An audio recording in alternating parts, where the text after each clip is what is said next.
মুসল্লিদেরকে ধরে ধরে জেলে ঢুকাচ্ছ, সময় আসবে এমন ইন্দুরের গর্ত অপমান ফলাবার জন্য।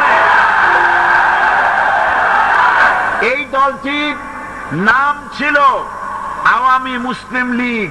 এই দলটির নাম ছিল কি? আওয়ামী মুসলিম লীগ।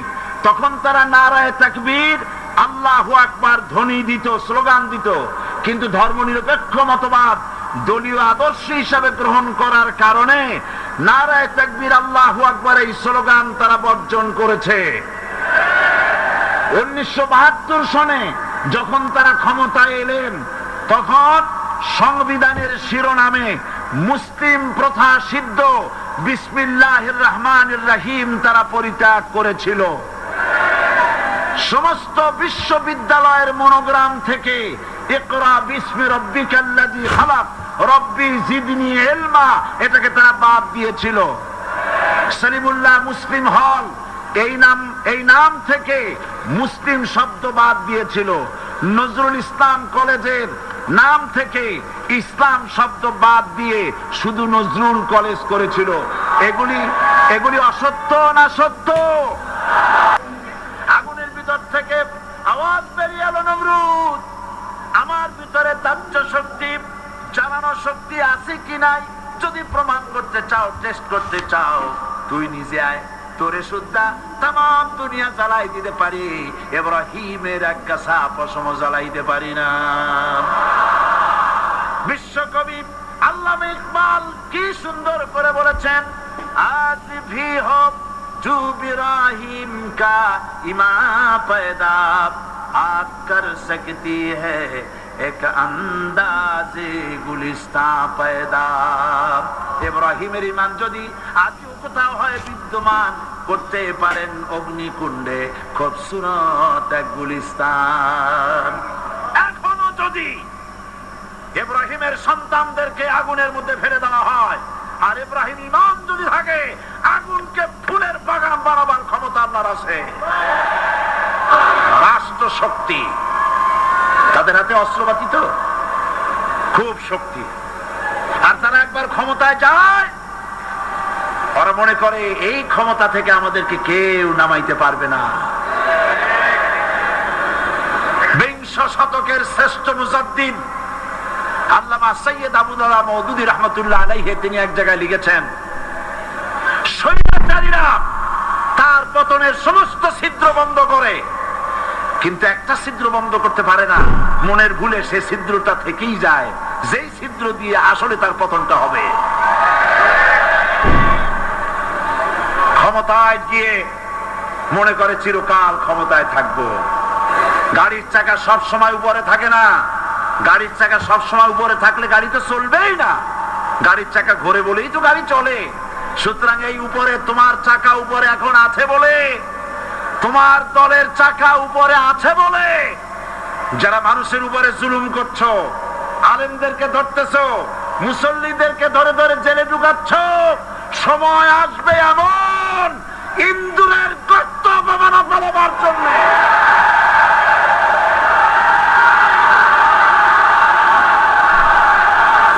সমস্ত ইটেরা যদি ধর্মঘট করত, আমরা কেউ মাটির তলায় যাব না, কেউ আমরা আগুনে পুড়ে ঝামা হব না, পিক হব না, কেউ আমরা টুকরা টুকরা হব না, সবাই থাকবো উপরে উপরে, তাহলে কি দালান হইতো নাকি? এই বিল্ডিং নির্মাণ করতে গিয়া ইটের যে স্যাক্রিফাইস, হাজার হাজার ইটকে পিক হতে হয়েছে, পুড়ে যেতে হয়েছে, খোয়া হতে হয়েছে, ভেঙে টুকরা টুকরা হয়ে 50 ফিট মাটির নিচে যেতে হয়েছে, তারপরে ইমারত গঠন হয়েছে, সুন্দর দালান তৈরি হয়েছে। যারা ইসলামী শাসন চান, আল্লাহর দ্বীনকে বিজয়ী দেখতে চান, তাদেরকে অসংখ্য মানুষকে পোড়াইটের মতো জেলখানায় পুড়ে পুড়ে মরতে হবে, অসংখ্য মানুষকে ফাঁসির কাস্তে ঝুলতে হবে, গায়ের রক্ত দিতে হবে, শহীদ হতে হবে, তারপরে ইসলামের ইমারতটা কায়েম হয়ে যাবে। শায়ের কবি কি সুন্দর করে বলছেন, কবি সুন্দর করে বলছেন, ये शहादत गाहे उल्फत में कदम रखना, ये शहादत गाहे उल्फत में कदम रखना, समझते हैं आसान है मुसलमान होना। মানুষেরা মনে করে মুসলমান হওয়া খুব সহজ জিনিস। না, মুসলমান হওয়ার অর্থ হলো শাহাদাতের ঈদগাহে শামিল হয়ে যাওয়া।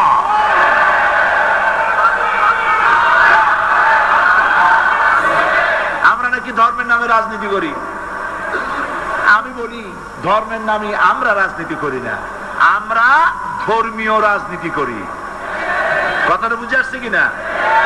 ধর্মের নামে রাজনীতি তো সেই ব্যক্তি করে 1996 সনের নির্বাচনের আগে যিনি মাথায় পট্টি বেঁধেছিলেন, যিনি শপথ গ্রহণের সময় হাতে তসবিহ পড়েছিলেন, ধর্মের নামে রাজনীতি তিনি করেছেন।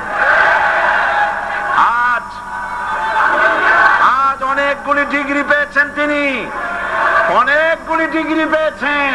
কয়টা মুখস্থ হয়ে গেছে আপনাদের? শকুনেরা, শকুন যদি গরুর গোশত কিনে খাওয়া লাগতো 80 টাকা কেজি দরে, শকুনে এত গোশত কিনা খাইতে পারতো না। লেখাপড়া করে যদি ডিগ্রি নেওয়া লাগতো এত ডিগ্রি কপালে জুটতো না।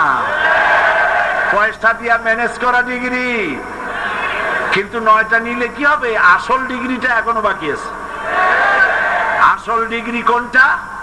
নির্বাচনের আগে পট্টি বেঁধে তসবিহ নিয়ে গোটা জাতিকে যে সফল ভাবে প্রতারণা করতে আপনি পেরেছিলেন মহা প্রতারক হিসেবে, সেই ডিগ্রি আগামী নির্বাচনের মোক্ষম সময় জনগণ আপনার গলায় পরায় দেবে।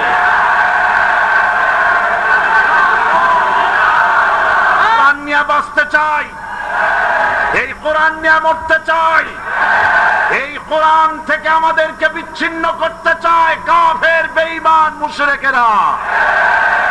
ও আমার জাতি, কোরআন থেকে যারা বিচ্ছিন্ন করতে চায়, তোমরা কি তাদের বিরুদ্ধে জিহাদের জন্য প্রস্তুত থাকবে?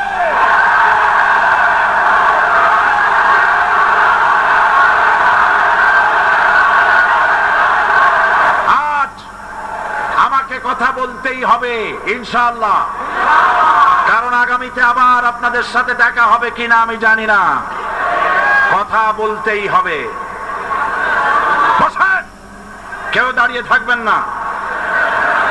আমি দেখতে পাচ্ছি বাংলাদেশের ভাগ্য আকাশে উত্তর গগনে কালো মেঘ জমা হয়েছে, ঝড়ের পূর্বাভাস লক্ষ্য করছি। যদি মোকাবেলা করতে না পারেন সক্ষম ভাবে, এমন অন্ধকার গাঢ় কালো অমাবস্যার রাত আসতে পারে যার সুবে সাদেক হওয়া অসম্ভব। সুতরাং আপনারা কি কাপুরুষের মতো কাফের মুশরিকদের গোলামি করে মরতে চান?